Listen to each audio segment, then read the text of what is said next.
Hello guys, it's me Sanjay here. Welcome to Warriorsway and then Pantech Solutions, and I'm warmly welcome you all for the series Machine Learning Masterclass Day 21. So in the session, we are going to work on a project which is plant iris clustering using principal component analysis, which has also been called as PCA. So I hope you guys are excited to work on as a project which is plant iris clustering using PCA algorithm. If you are ready for the session, you just post "I'm super ready, Sanjay" in your live chat. And before going further, I would like to thank this 42 participants who are all really out there, because I think we guys have started with nearly 3,000 participants. Now we have around less than 100 participants. But anyhow, I really want to thank for the people who are all out there, stay till up to this level. So thank you so much, guys. Thank you so much once again for attending this kind of session up to this 21 days. So thank you so much, guys. So before going further, I would like to welcome the people present here. Prem Pal, hi, and A. Hamid, hi, and Chanbi. Okay, so you have given some questions regarding certificate. Actually, certificate which has already been generated, I think it can be available from the portal. Definitely within today or tomorrow, you will receive an email to download your certificate. And Nikun Doshi, sir, hi, sir, good to meet you again. I'm feeling really happy by seeing you again in this live. So of course Benamar, Zagia as well, and Chirab as well. Thank you so much, guys. A lot of people are attending a lot of session by me. Thank you so much. And Anbarasi, hi. Pallavi, hi. Archana, hi. Javed Taili, hi. Vasundra, hi. Lata Mabel, hi. Madhavi, hi. Security code. Can't wait for today class. Wonderful, wonderful. Great excitement. Thank you so much. And Pralay Sarkar, hi. Kundlik Kale, hi, sir. Hi, good to meet you again, sir. And Rajashankar, hi. Arshi Khan, hi. Shivakumar, hi. Angara Satyam, hi. Nilesh Panchal, Kandasamy, and Chirab, hi. Good to meet you again. And Sakshi Gag, hi. And Rohini Kumar, hi. Good to meet you again. Bhavesh, Grandi, Nikita, and Nadia, good evening. And Ravindra Megdagam, hi. Mohammed Bilal, sir, hi, sir. And Control Learner, hi. Hitesh Kumar Sharma, hi. And hi, sir. And Roslyn, Bhavesh, Shanvi, Arfat, Rohit, Rohini Kumar, Piyush, Basavaraj, and Jasmine, Ramesh, Suresh. Hello, guys. Hello, all. Hi. So let us go to the session, guys. So before that, as same as like there is an announcement. So attendance link will be available around 8:30 p.m. in the live chat or in the description box. So once the session is completed, start filling up the attendance form. Until then, please don't rush up for the attendance form. So first of all, let us explore the concept, guys. So plant iris clustering using PCA, principal component analysis. I hope you guys are super excited and super ready for this session, guys. So first of all, let us explore the problem. The problem which we are going to do is, or we are going to solve is, we are going to categorize the plant iris with the help of unsupervised learning algorithm, which is PCA. So that is what we are going to do. And while talking about the data set, here we have leaf iris data analysis and segregate data as a different category. So the plant iris data. Okay. So before going further, I would like to explore something. Okay, here it's the thing is missing. Okay, so that it is going to be obtained from the library itself. Okay, so what we are just going to do is we are just going to group the certain plant leaf species with the help of principal component analysis algorithm. And then first of all, what we are just going to do is we are just going to load the data set, guys. Another main tip today I really want to share with you, which was while talking about the data, guys, I think we guys have used a data set which is present in my local directory, that like a dataset.csv, right? So likewise, you can create your own data set. That is the first way to collect a data set. And second way where you can able to collect the data set from like online sources, where you can able to download the data set from different sites and those things. And there is a third way. What is the third way is some of the data set which is available in Python libraries as well, guys. So while talking about the machine learning, the main algorithm which we are working on it, that scikit-learn library, right? So we used to use the keyword called sklearn. So from that library itself, that library will also provide some of the data set which has been already available in that library. So instead of collecting some kind of databases externally, you can use that data set which is present in that library itself. So with the help of that library, you can load some of the data set, guys. Okay. So it is not only about we need to load the data set by using, by downloading from the internet or such things. Some of the data set which is also available in the library as well. So you can make use of the data set which is available in the library as well itself. Okay. So I hope you guys all really love the steps. If you really love the step, you just post "I love it, Sanjay" in your live chat. And first of all, what we just want to do in the program is we just want to load the data set, and then we need to summarize our data set, and then we need to segregate our data set. So here on that segregation, so it is your option. So here we are going to take X and then Y. So you are going to take the data set. Now let us explore the algorithms, guys. So what is the algorithm we are going to explore is PCA, which is principal component analysis. So while talking about this algorithm, which is all about, first of all, it is a dimensionality reduction method that is often used to reduce the dimensionality of the large data sets by transforming a large set of variables into a smaller one that still contains most of the information in the large data set. Guys, for an example, let us take some flower. Okay, so you just take a hibiscus flower. So you just tell me how can you identify, or what are all the things which you will tell that, or how can you identify that is a hibiscus flower? Okay, that is my question. You just share your answers in the live chat. So how can you identify the hibiscus flower as like a hibiscus flower? Okay, so that is my question. You just give your answers in the live chat. Nikun Joshi sir, thank you so much for posting "I love this, Sanjay," and Sakshi Garg. And Grandi Nikita, thank you so much. And Madhavi, thank you so much for posting "love this, Sanjay." Okay, so that is my question, guys, because if you are talking about certain application or certain problem statement, anything, if you are talking or if you are going to consider, it is gonna have a lot of features, right? For an example, okay, Electronics Universe posted, "Sir, you are really very fast." I'm really sorry, guys. Okay, so these are all the basic things which we guys have already explored. So that's why I just explained a little bit faster. Now I'll go slow. So sorry for that. Srikanth posted color and then shape. Wonderful. Chetan Kosnam also posted based on the color and then shape. Great. Okay, shape. Okay. Guys, I really want a little bit in detail. Okay, so I just, yeah, okay, so we got the better answer from Lata Mabel. Shape of the petals. Exactly. Shape of the petal. Yes. Guys, whenever, okay, so further you just try to identify the hibiscus flower, guys. Red color, okay, there are different colors as well. So red color, large petals, exactly. Color pattern or flower petals by Nikhil sir. And shape, color, texture, exactly. Okay. Rogini Kumar, by reviewing the shape of petals and stigma or stem. Wonderful answer, wonderful. Great, Rogini Kumar, for posting that. Okay, so that is the thing, guys. While talking about a certain problem statement, if you are collecting a data, while collecting a data, if we are supposed to have a huge dimensions, for an example, for certain flower or for certain problem statement, it is gonna have lot of features or lot of dimensions of data.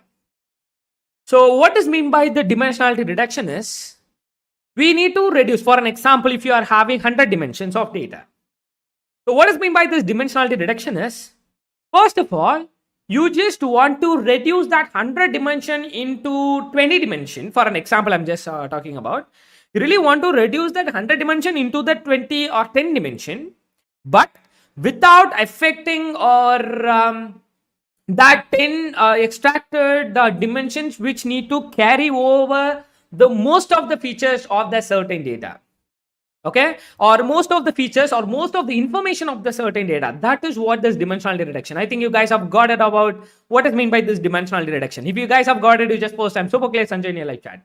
So Chirab given the answer, length, width, color, number of petals. Exactly, wonderful, guys. Okay, so what is meant by this dimensionality reduction is, if you are having a huge amount of dimensions for large data set. Okay, so for in a large data, it is going to have lot of dimensions. So with the help of this dimensionality reduction method, we used to reduce the larger dimension into the small or shorter dimension. For an example, 100 dimension to 20. For an example, I'm speaking about. So we are going to reduce the larger dimension into the smaller dimension without that smaller dimension, like a 10 or 20 dimension, for an example. That 20 dimension should contain most of the features or most of the information about the certain data. That is what the dimensional reduction. It is not about blindly reducing 100 dimension into 20 dimension, like top 20 or last 20 or middle 20, randomly 20. Not. You should not reduce the dimension into a smaller size by randomly choosing some of the dimensions or randomly removing some of the dimension. It is not a perfect dimensional reduction. So while talking about the dimensional reduction, it is about extracting or reducing the higher dimension into the lesser dimension. That lesser dimension should hold on or should have majority of the information. That is what dimensional reduction, guys. I hope you are clear now. Okay, if you are clear now, you just post clear now, Sanjay, in your live chat. Thank you so much, Nikun sir, for posting super clear, Sanjay, and Cheer Up, and Archana, and Agarwal Yash. Thank you so much, and Grandi Nikita. Thank you so much, and thank you so much, guys. Okay, so let us explore some of the steps. First of all, we need to work on the standardization. So all the variables need to be transformed into a same scale, guys. For an example, if you are having different features, okay, for an example, let us consider about what to say, like for an example, let us take dimension. Okay, while talking about the dimension, definitely the petals dimension and that one long will be there, right? Stigma, I think so. I'm not sure. So that dimension which is going to be different, right? So different scale it might be. For an example, if you are considering about age and the weight, definitely that dimension might be different. So the scales which is going to be different. So what we just want to do as a first step is we just want to standardize it into a same scale. Okay, so these things which is going to be carried out with the help of the algorithm itself. Okay, so that is what the standardization. So while talking about the standardization, if you are having lot number of variables that need to be transformed into a same scale, that is what the standardization, that is the first step. Okay, so Z is equal to the value minus mean. I think you guys already know what is mean by mean and standard deviation. Okay, so by using the formula, we used to standardize the data into a universal scale. I think we guys have already did it, right? I hope you all remember the standard scaler which we have applied to rescale the data. If you remember that, you just post I remember Sanjay in your live chat. Okay, and then we need to form the covariance matrix. What is mean by that? How the variables of the input data are varying from the mean with respect to each other. Relationship between each other features. For an example, you have first column, second feature, third feature, likewise. Here we have. So what is this covariance is? It is going to represent the relationship between one feature versus the another feature. Okay. So you just see the statement clearly. How the variables of the input data. Variables is nothing but the features which we are going to define. Okay, so how the variables of the input data are varying from the mean. I think you guys already know how to find out the mean, the total values divided by the total number of values. So how the input data which is varying from the mean with respect to the other with respect to the other features. Relationship between each other features. While talking about the condition, here we have two conditions. One is positive. Two variables increase or decrease together. That is correlated, and second one is inversely correlated, which means one increases when other decreases. For an example, if one of the feature increases, another feature decreases. Okay, it might be. Okay, so if there is some dependencies, also definitely it might be dependencies. It may have dependencies, but other than that, if one of the features or if one of the variable is start increasing and other variable is also increasing, that is known as a correlated condition of this covariance. Whereas if one of the variable is increasing and with respect to that, if the another variable is started decreasing, that is said to be inversely correlated condition under the covariance. So that is what the relationship, guys. Okay, this is nothing but it is defining how the variables of the input data are varying from the mean with respect to each other every features. So relationship between each other features, that is known as a covariance. Here we have two conditions. One is correlated and inversely correlated. Correlated is said to be positive condition and inversely correlated is said to be a negative condition. Okay, are you guys clear with this? If you are clear with this, you just post clear Sanjay in your live chat. And then you guys really want to know the eigenvalues about and then eigenvectors. Okay, so first of all, to find out the principal component. So principal component is, so that is the thing, guys. So like while talking about the dimensional reduction, we have already talked about. So what we learned is, even though you are reducing the dimension from 100 to 20 dimension, that 20 dimension should have the majority of the information or more feature or most information which need to have to contribute towards the results. right? So that is what we say. That is what the principal component. So to find out the principal components, eigenvalues, so EG and then EV. So eigenvalues and then eigenvectors need to be computed on the covariance matrix. I think we guys already know what is meant by the covariance matrix, right? So to find out the principal components, eigenvalue and then eigenvector need to be computed on the covariance matrix. Okay, so first of all, let us explore this eigenvectors. So directions of the axis where there is the most information. So that is what the eigenvector. While talking about the eigenvalues, amount of variance carried in each principal component. So for an example, if there is some feature, so how many variance which is out there for each and every component, that is known as eigenvalue. Whereas the direction of axis where there is most variance, where there is most information, so that direction, so which is known as a eigenvector. Okay, so while talking about this principal component, guys, new variable that are constructed as linear combinations or mixture of the initial variables, and computing the eigenvectors and ordering them by their eigenvalues in descending order. So let us see the example, guys, so then you will understand it clearly. Okay, for an example, here we have 10 dimensional data which is going to give you 10 principal component, but PCA, principal component analysis, try to put maximum possible information in the first component, then maximum remaining information in the second, and so on. This is known as the principal component, guys. For an example, you are gonna have 10 dimensions of data.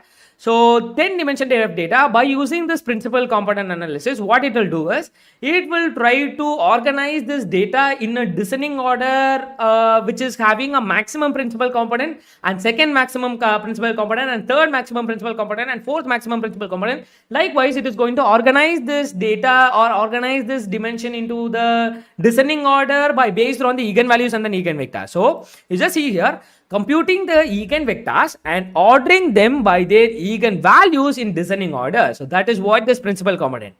Okay, so really guys, really enjoying the session. If you're really enjoying the session, you just post I'm enjoying Sanjay in your live chat. So before that, thank you so much Nikun sir, Chanvi, Archana, Saugata Das, Grandi, Sakshi and Archana for posting clear. Thank you so much, guys. Okay, so that is what it's all about. Okay, so let us see some dimensionality reduction feature vector. So to choose whether to keep all this component or discard those of lesser eigenvalues to form the matrix with the remaining ones, which is known as a feature vector. You just see here, feature vector, both the eigenvectors. You just see here, okay, so feature vector which is having both eigenvectors, which is having 0.677 and minus 0.73, 0.73, 0.67. So by using some certain threshold, we can remove some of the features or some of the some of the principal component which is having really a very less number of principal component. Okay, to choose whether to keep all these components or discard those of lesser eigenvalues to form the matrix with remaining ones. Okay, so with the help of this dimensionality reduction, we are going to remove some of the values which is some of the eigenvalue which is really less than the certain threshold or less than the certain value. So we are going to remove the top and we are going to form again the matrix, okay, which is having really a good contribution towards the data, which is having the most of the information. Okay, so once it has been done, so recasting data along the axis of principal component. So once you have got it, so that principal component, it is going to apply that. So reorient the data from the original axis to the ones represented by the principal component. Guys, I think you can able to get what it is going to do. Okay, so guys, for an example, you have a certain large amount of data. On the data, so large amount of data is nothing but large amount of features or large amount of dimension is there. So what this PCA will do is, it will try to find out which feature is giving more information. For an example, if you are telling that hibiscus flower is a hibiscus flower, definitely the feature may like a red color and then the petal height and the petal width which you guys have discussed, and the structure which is having that is going to contribute a lot towards to represent that is a hibiscus, right? So if that is the scenario where other features like the leaf or the plant's height, okay, total plant's height, something like that, some other features is also there. So what you're just going to do is, first of all, to find out the principal components, eigenvalues and then eigenvectors need to be computed. So by based on the eigenvalues, it is going to organize the data or organize that feature into organize that data into a descending order, where first of all it is going to have a maximum principal component, and then second principal component, third maximum principal component, fourth maximum principal component. Likewise, it is going to organize the data, and from that it is going to choose out the best or top some of the features. It is just thing, but it is just reduce the dimensions. Okay, so while handling the data, I think you can able to see. Okay, once it has been done, fitting the BCA clustering to the dataset by specifying the number of components to keep. Okay, we just want to specify number of components to keep, and then we are going to cluster via the variance percentage. So how much variable is there? So with the help of that, so for an example, you guys have already finded out the principal components like 1, 2, 3. So for an example, if you have specified number of components is 3 number of components. So out of the 3 components, we are going to specify, or we are going to find out by finding out the variance which is present in between one data or one data point versus the other data point, so that you can able to easily cluster or easily categorize that feature into a different groups. Okay, so that is what we did. So final data formula PCA is equal to feature vector transpose multiples of standardized original data set of transpose. Okay, that is what it is going to be applied for. I hope you guys are ready for the hands-on, guys. If you are ready for the hands-on, you just post RFH Sanjay in your live chat, ready for hands-on. Okay, now I think this is going to be very small program, guys. I hope you will feel really simple about it. So first of all, let us import library, guys. Okay, as I've already told you, some of the data can be used from the local directory. The data set may be available in online medium, so you can download it and you can use it, or else you can create the data set by yourself. There are a lot of ways. Out of that way, we are going to use another way to load the data set which is present in the library itself. So for that, we are going to import the library from sklearn. Okay, so I could learn import data sets. So this is the library which we are going to import. Thank you so much, Nikun sir, and Anusri, Sakshi, Chirab, Rohini Kumar, Grandi, Nikita, and Lata. Thank you so much for posting RF Sanjay. So from sklearn import data sets, we are going to import the library, and matplotlib library, which is going to be helpful for plotting the graph. So once it has been done, now it's time to load the data set. So dataset is equal to datasets.load iris. So with the help of that, we are completely loading the data into a single variable called dataset. So once it has been loaded, we are going to segregate the dataset. You just see here. Okay, previously, give me a sec. I'll do one thing.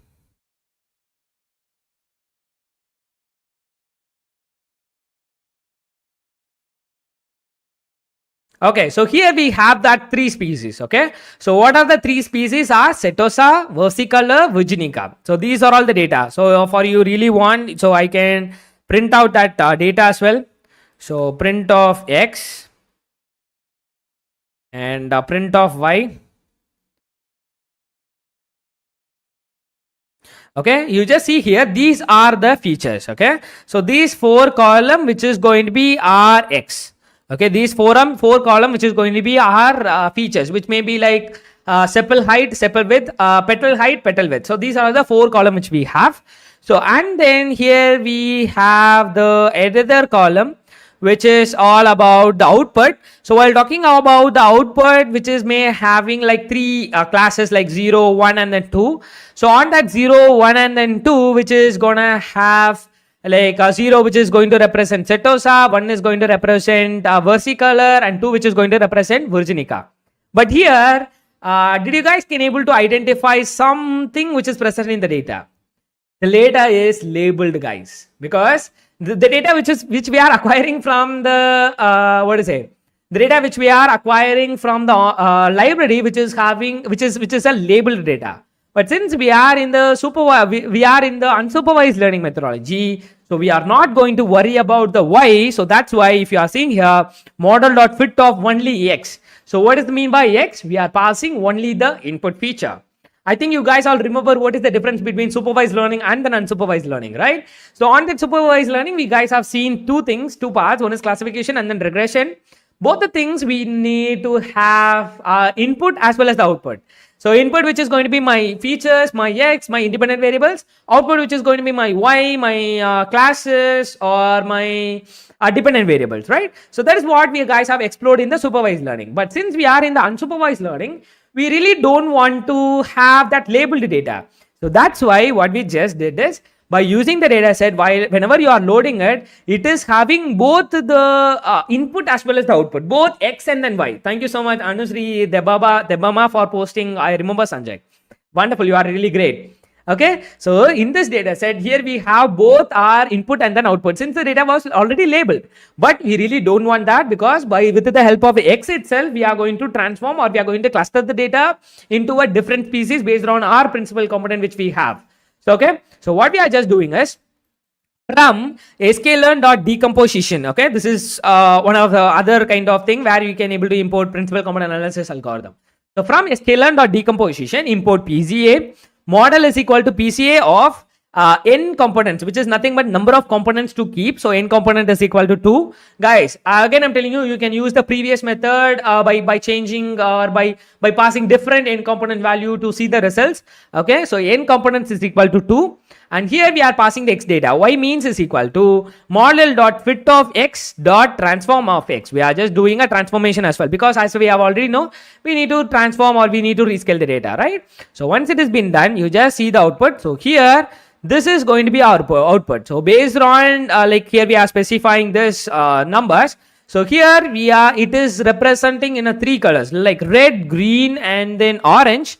Here, since we are represented in this way, it is going to represent in a 3 parts, 0, 1, and then 2, because we are going to get that part or get that here the data as well. For an example, for color I, okay, it is going to iterate it. Target name in zip of colors of this I, because here iterate I, which is going to be iterating like 0, 1, and then 2, and then names. Okay, names, it is nothing but it is going to pass that Versinica, Virgicolor, and Setosa. Likewise, it is going to pass it.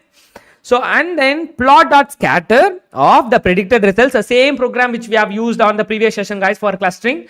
We are passing that Y, we are getting that Y means of Y double equals to I comma 0, and Y means of Y double equals to I comma 1, and color we are passing the 3 different color for 3 different cluster or 3 different groups, and then LW is equal to 2, and label is equal to target name. So you can print up whatever you really want. So here I haven't put up the legend, but if you really want, you can put up the legend to show what is the color. With this this color is for Setosa, and this color is for Versicolor, and then Virginica, right? So is it that?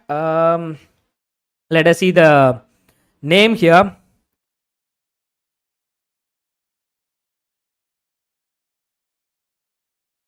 Okay, I think the name is would be Setosa, Versicolor, and then Virginica, right? So this one is Setosa 0, which is going to be Setosa, and then Versicolor, and then Virginica. So these are all the 3 classes which we got. So it is the data point which is being clustered. Guys, do you guys really think it is simple? If you're really thinking about this is simple, you just post it simple Sanjay in your live chat, guys. Okay, so that is the main advantage of the Python programming, guys. By using a Python and its library, we can able to easily deploy one application. And don't worry about the mathematics behind every algorithms, guys, because I'm already working on it. As soon as definitely I just completed that, because I really don't want to make you feel very bored whenever I'm explaining a mathematics. So that's why I'm preparing for that. So definitely you are going to get that session for especially internship participants to get that lecture about mathematics as well. Okay, thank you so much, Nikun sir, Maithili, Maradana, and Rajasankar, Anushree. Thank you so much for posting it simple, Sanjay. Okay, and another main thing, guys, I think you guys already know we are providing a machine learning internship which is having a recorded session of 30 days of recorded session, 25 plus projects, and Warriorsway lifetime community, and internship B certificate which we are providing at the price of 999, but we are providing at the 750 now. But other than that, we are providing 3 courses at the price of 999 which we are providing here. So one is artificial intelligence, one is the machine learning, and another one is a data analytics.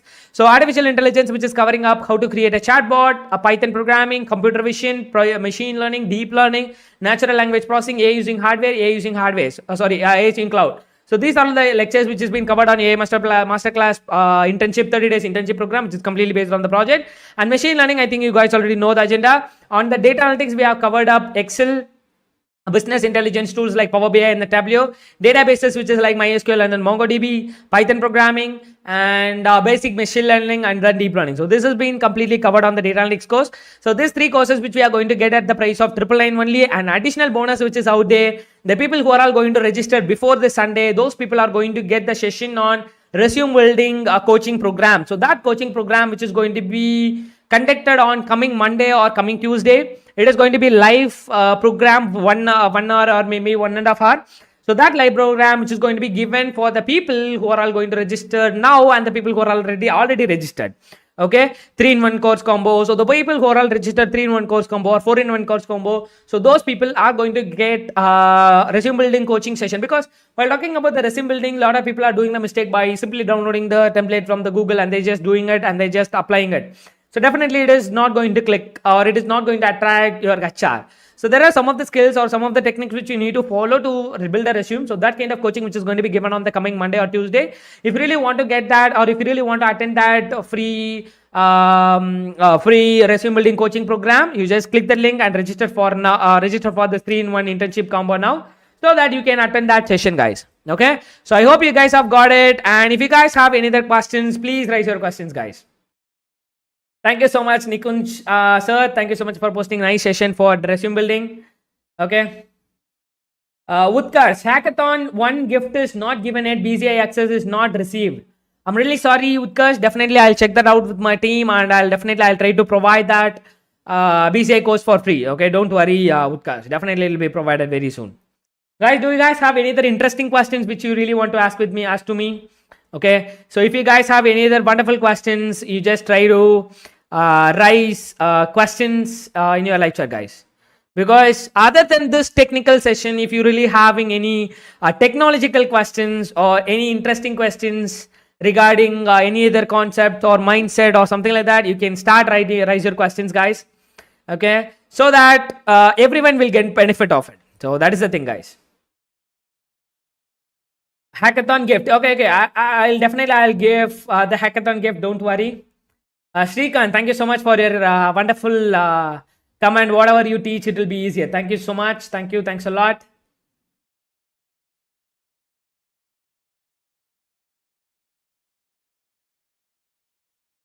Salesforce, it is also a cloud where I think in a AI masterclass, which we guys have discussed about it, not a lot, but we guys have represented that name Salesforce in the cloud. But definitely I'll try to post one offline videos regarding each and every cloud, because in IoT masterclass we have covered Amazon Web Service and then Microsoft Azure. So Salesforce we guys have missed a little bit. So definitely we'll try to put up some session under the Salesforce, guys. Okay, definitely I'll try to do that. Okay. Controller, sir, you said that Python is lighter than MATLAB, but I observed that its size also increases when we install its libraries. I didn't mean like that.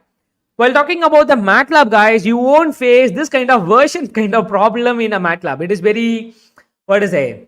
For an example, if you want to read an image, that is only one syntax. You can use it. You can work with it. For an example, whenever you are talking about a Python, there are a lot of ways. For an example, if you want to read an image, that can be read with the help of like immutals.video stream, something like that is there, and computer vision library is there, pillow library is there. There are a lot of ways to load or use the certain syntax. So that is the only reason I really love MATLAB. But other than that, as we people are using Python a lot, so I am also really loving Python, guys. Python is also a wonderful thing. So you can blindly go for Python. So, but while talking about the deployment aspects as well, MATLAB is not going to be that much efficient to deploy for the deployment I'm speaking about. For an example, if you really want to deploy one artificial intelligence application in Raspberry Pi or NVIDIA kind of hardware, we need to work a lot. So working in this sense, like you need to configure your laptop for compute. You just want to configure your laptop for CUDA, so that the CUDA code will be converted into a CUDA code, and that CUDA code will be burned into that kind of hardware like Raspberry Pi or Jetson kind of hardware by using a GPU coder or CPU coder to upload or to burn the MATLAB program into that kind of hardware by converting that code into a CUDA code. That CUDA code will be burned into that kind of hardware.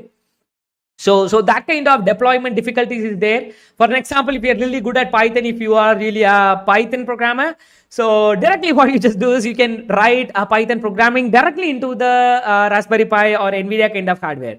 So on the deployment aspects and easy learning aspects, definitely Python is going to play a huge role. And another advantage in a MATLAB is simulation, guys. Simulation is super cool simulation, because I've seen a demo where they guys have deployed one artificial intelligence simulation in MATLAB, I think. Okay, so on there, what they just did is they are training a robot. Okay, so I've seen the demo, like the robot will walk like this and it will fall, and they used to train something and it will walk good. So likewise, the training, you can able to visualize the results of that kind of walking, and those things can be done very superb. So that is also another advantage. And I've seen one autonomous vehicle simulation where what they'll do is they'll used to put some timing, put some timer under some engine or under something. Okay, so like ECUs, right? It's not like engine. So it is like, for an example, electronic some ECUs there, for an example. Okay, so ECU is there in the autonomous vehicle. So what they used to do is they put up some timer under some of the parts of the electric vehicle or autonomous vehicle, and the timer, what the timer is, within a 15 minutes this lever is needed to be broke. So likewise, they used to put some timer, and manually they are going to keep some timer within a 15 minutes. It is going to be corrupted, or it is going to be broke out. So likewise, they used to keep some manual error based on the timing. So what they used to do is they used to train artificial intelligence program to predict that. So what that program will do is before 5 or before 10 minutes itself, it will tell like within a 15 minutes there is going to be a problem with the liver, or where the problem is going to occur. So likewise, it can able to predict the problem before 10 minutes. Okay, so I hope you really love these tips, guys. If you really love this kind of tips, you just post "I love this tip, Sanjay" in your live chat, guys. Okay, likewise, you can do that kind of simulation on that MATLAB. That is really, I love a lot. And in Python also, a lot of people are doing simulation, I think.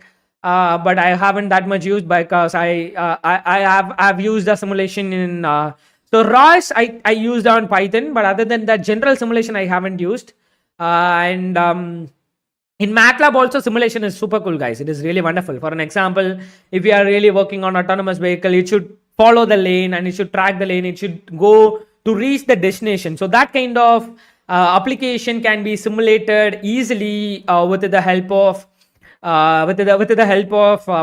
It really super cool. Like the dot will be there, so whenever you are training it, the dot will move like this, so like it is following a lane. Whenever you are training again and again, it will go straightly on a single lane, and if you really want to cross the lane, it can cross the lane and can move further. So likewise, that kind of simulation can be done in a MATLAB, guys. It is super cool. You can please work out it. Okay, it is not about we are a EC department or we are from computer science department, we are from mechanical department, because nowadays it is going to be completely fused, guys. Because if you really want to work on autonomous vehicle, there are a lot of electrical application is there. There are a lot of computer science application is there, where artificial intelligence is playing a role.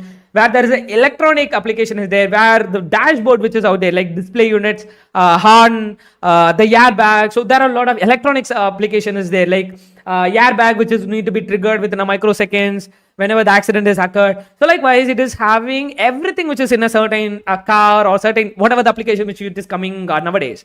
So it does not mean that we just want to stick it into only one department. If you really love to work on robotics, even you are from a computer science department, please feel free to work on it.